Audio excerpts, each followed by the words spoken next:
लालू यादव के और राबड़ी देवी के शासनकाल में 15 साल में, जैसे 2005 का लास्ट ईयर जो था राबड़ी देवी जी के मुख्यमंत्री होने का, औसत हत्याएं एक महीने में 290 होती थी 2005 में। 2004 का ये डेटा था 329, तो 329 290 एवरेज 300 हत्याएं प्रति माह होती थी पूरे बिहार के अंदर।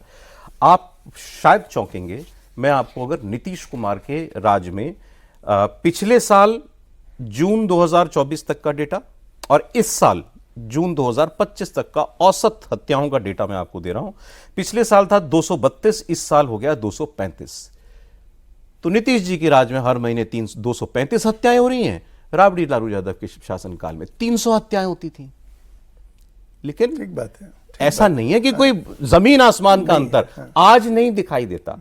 तो क्या यही सच्चाई है, जंगल राज वापस आ रहा है बिहार में? नहीं, देखिए सौरभ जी, इसको इस तरह से उन आंकड़ों को अगर आप जो बताए 300 आंकड़े या 232 235 आंकड़े, अब आप आबादी उस समय से दोगुनी हो गई है, तो अगर आप औसत निकालेंगे तो काफी कम हो जाएगा। इन आंकड़ों से नहीं, मतलब तस्वीर नहीं सामने आती है, इन आंकड़ों से तस्वीर नहीं आएगी। अभी हम लोग देखें ना, चुनाव का आंकड़ा ही देखें, उस समय 5 करोड़ वोटर थे, आज 8 करोड़ वोटर है, तो आबादी 14 करोड़ हो गई है। उस हिसाब से, हालांकि उस हिसाब से सर्विलेंस भी बढ़ा है, पुलिसिंग भी अच्छी होनी चाहिए थी, हत्याएं रुकनी चाहिए थी। अरे एक कॉन्टेक्स्ट होगी, ये बात हम शुरू कहां से हुई है?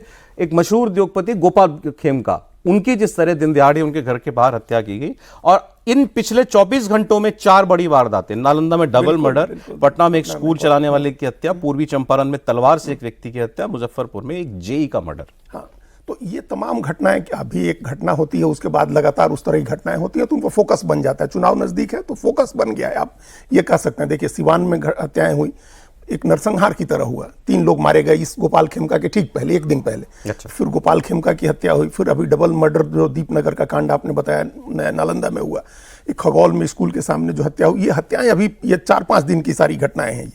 तो इनसे लग रहा है, एक तस्वीर बन रही है ऐसी कि जंगल राज लौट रहा है। अपोजिशन ने कहा कि महाजंगल राज है, कांग्रेस ने कहा गुंडा राज आ गया। तो ये सब चीजें कही जा रही हैं, लेकिन 2005 का जो दौर था, 2005 तक का जो दौर था, 90 से 2005 का, और उसके बाद नीतीश कुमार का जो 20 साल का राज है, उसमें कुछ फंडामेंटल डिफरेंसेज हैं, उनमें बहुत बुनियादी अंतर है। एक अंतर तो ये है कि आज कोई ये नहीं कह सकता है कि नीतीश कुमार की तरफ से या मुख्यमंत्री आवास की तरफ से या सत्ता के शीर्ष से अपराधियों को कोई संरक्षण मिलता है। अपराधियों को संरक्षण नहीं मिलता है, ये सबसे बड़ा फर्क है। उस दौर में जो 15 साल का जो दौर था, उसमें ये आमतौर पर ये धारणा थी, और उसको कई लोग, कई प्रमाणों से आप इस बात को साबित भी किया जा सकता है कि सत्ता के शीर्ष से अपराधियों को संरक्षण मिलता था।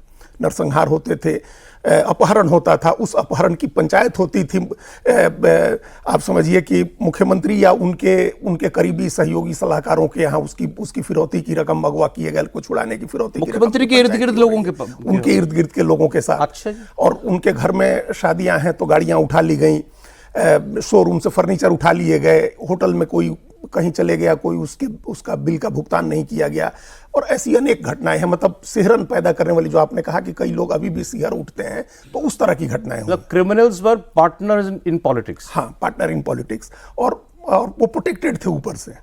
आप प्रोटेक्शन का ये हाल देखिए कि एक विधायक का बेटा एक आईएएस की पत्नी के साथ बरसों तक बलात्कार करता रहा, और वो आईएएस अधिकारी दरवाजे दरवाजे भटकता रहा, विश्वास साहब उनकी पत्नी के साथ, उनकी नौकरानी के साथ, और वो बलात्कार होता रहा, एक विधायक का बेटा करता रहा, और कहीं सुनवाई नहीं।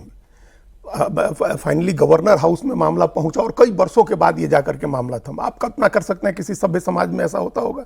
तो ये फंडामेंटल फर्क। आज ऐसा नहीं है, आज ऐसा नहीं है। मतलब क्राइम बढ़ गया है, क्राइम बढ़ा हुआ दिख रहा है, लेकिन वो जंगल राज की वापसी हो गई है, या वही जंगल राज है जो 2005 के पहले था, या महाजंगल राज है, ऐसा नहीं है।